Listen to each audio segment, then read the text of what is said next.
If you're already pretty good at multi-blind, this video will be a bit basic for you. This is more for people who are just getting started with multi-blind. Okay, maybe you know how to solve one cube blindfolded. Actually, I'm going to assume that you do know how to solve one cube blindfolded.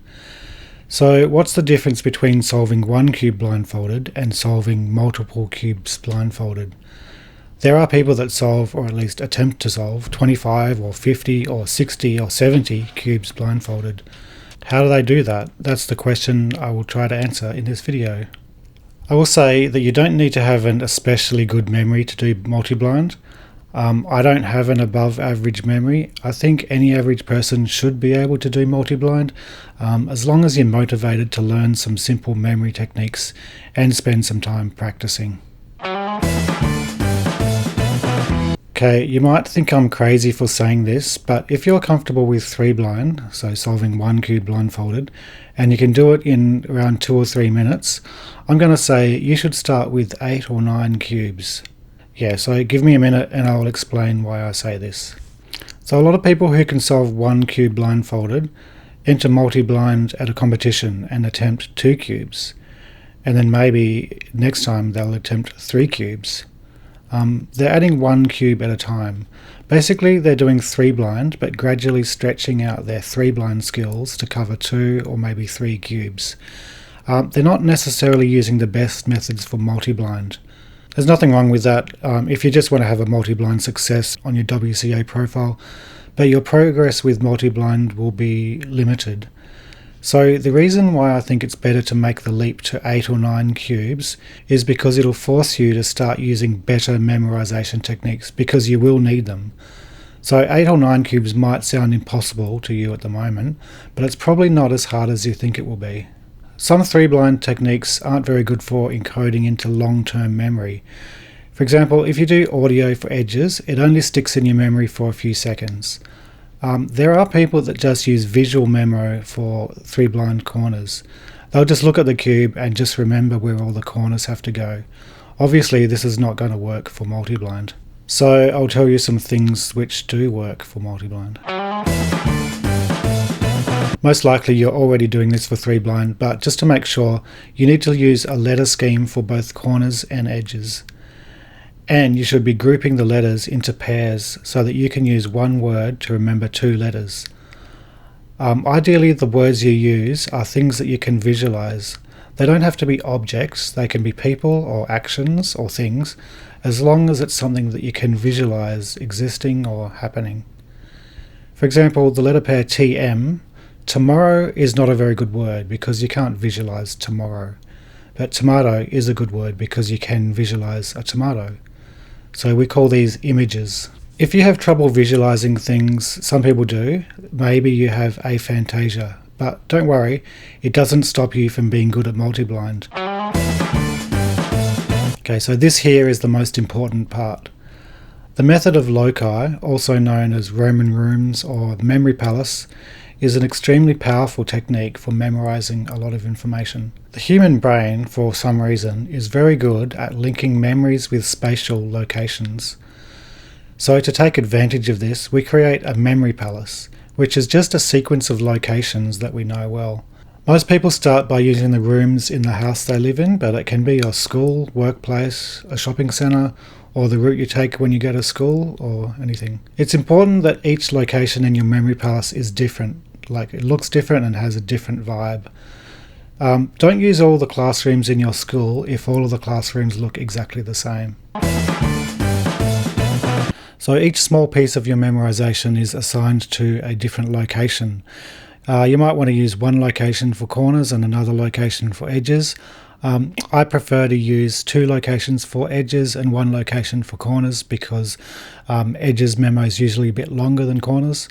So you just figure out how many locations you're going to need for your multi-blind attempt and create a memory palace just by thinking about your house or your grandmother's house and decide exactly what locations you'll use and what order they will be in. So I'm memorizing edges for a cube. The scramble I've got gives me the letters G, A, B, V, U, W, P, T, R, L. What I do is I put the first 3 letter pairs in one location and the rest of edges in another location. So imagine my first location is the kitchen sink, and I've got Gandalf beverage underwater. So instead of just being random words, you've got to make a little story out of them. So this is a silly AI picture of a wizard drinking underwater, but you want to actually imagine this stuff happening in your location. So you can imagine a tiny Gandalf in your kitchen sink drinking something, and the sink is full of water and he's somehow drinking underwater. Obviously it's really weird, but he's Gandalf, he can do anything. And then my second location will be the refrigerator. I can imagine miniature Putin on roller skates, skating around, knocking into the butter and the lettuce. And the important thing is to imagine these things actually in that location, and these images are weird, and that's kind of what makes it easy to remember. So when you need to remember what you memorized, you think of the location first, and then you try to remember what was in the kitchen sink and what was in the refrigerator. And hopefully when you think of the location, you'll remember what was there.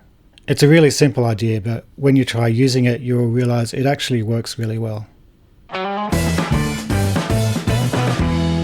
So the idea of a review system is that you want to use repetition to get the strongest possible memorization.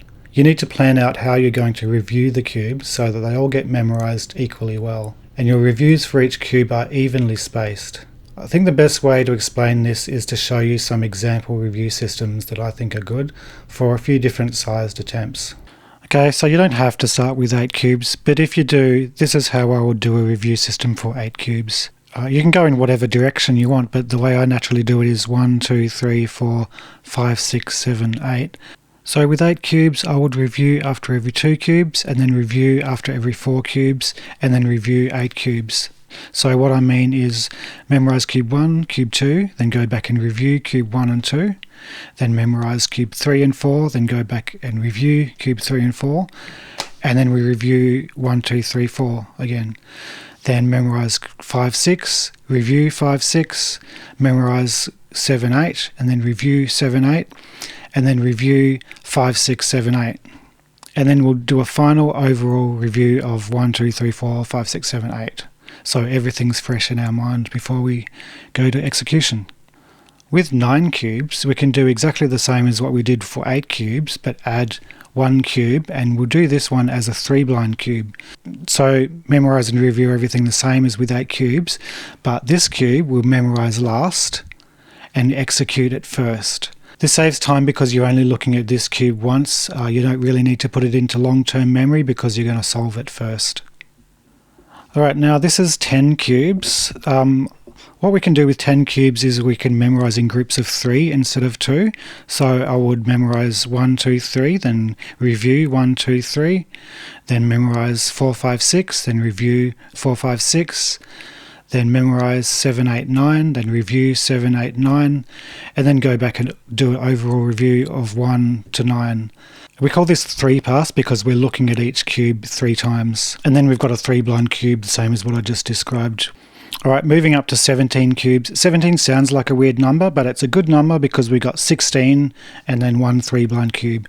So with this number, I would review after every 4 cubes. So I would memorize 1, 2, 3, 4, review 1, 2, 3, 4, and then I would also review after every 8. So memorize 5, 6, 7, 8, review 5, 6, 7, 8.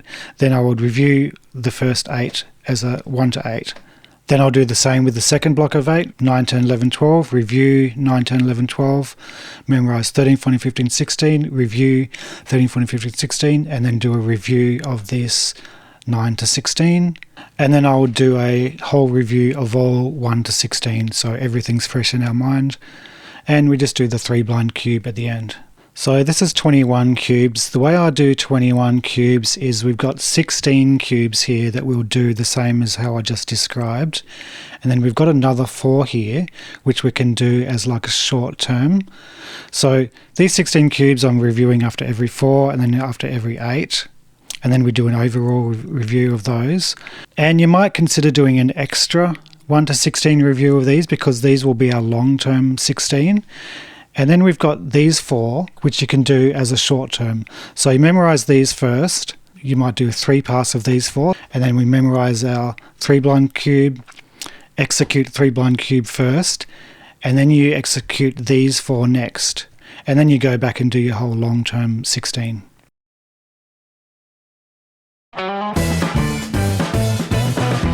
For 3 blind, most people memorize corners first with images, then they memorize edges with audio, then execute edges first, and then execute corners last. But in multi-blind, when you're going through your memory palace, it's best to move from location to location in the same order every time. I would recommend doing ECEC, so memorizing edges first and then corners, and you're also executing edges first and then corners.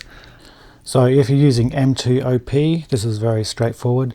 If there's no parity, it doesn't matter if you execute edges or corners first, but if there is parity, it's still okay to trace edges first. So just have a look at this really nice scramble we've got here.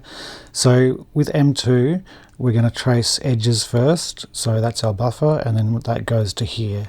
So okay, we've got an odd number of edges, so that means we've got parity. Now let's memorize corners, so that's our buffer, and then that goes here. We've got an odd number of corners as well, so what we do, we solve edges first, so we solve that with M2, and then we do our parity algorithm, so it's D prime L2D, M2, D prime L2D. Now you'll notice that these two pieces here are swapped around, and that's going to get fixed when we solve our odd number of corners. So if you're using UF/UFR buffers, these buffers here, you might be using 3-star or a Roscoe, then we deal with parity a little bit differently. We use a method called weak swap. So we trace edges first, not knowing if we have parity or not. The goal of our tracing is we want to solve these two pieces either way around. Like they could be like that, or they could be switched around. So the first one of these two pieces we get to, we put it there. So this scramble here, we're going to trace edges first. We don't know if there's parity or not because we haven't traced corners yet. So this piece goes here, and that's one of our two pieces, so that's going to go here. Now that goes here, and now that's our buffer, so we know we have parity, so that's going to go here. We just add this to the end. And then tracing corners, that goes there, and that goes there. So yep, that's parity. So we solve that. We solve that. Yep, then we solve that. And then we got a parity tag. So here's another example where we're tracing edges and we don't know if we have parity. So that piece goes here, and that's one of these two, so we're going to go here first, and then that goes there, and then that goes there. So without knowing if we have parity or not, we've already put this piece here, which has swapped around these two pieces in our tracing. So we solve that there, and now we just have that come there. And that solved these two in the opposite way. Yeah. If you didn't quite follow that, watch Graham Siggins' videos about weak swap because he explains it in more detail. So if you're going to start doing multi-blind, you might need to buy some more cubes.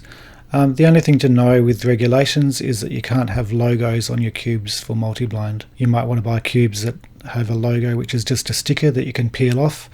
There are other ways of removing logos from cubes. What I do, I just use a magic eraser just to rub off the logo. Some people like to have all the same cubes for multi-blind. I think it's a good idea if they are decent cubes. So most people use earplugs or earmuffs to block out the sound, which helps you focus and avoid distractions. I use both earplugs and earmuffs, but some people don't use anything and they still somehow manage to focus. With WCA regulations, there needs to be a sight blocker as well as a blindfolds. So for small attempts, it's like 3 blind, there'll be a judge holding a sight blocker in place when you're solving.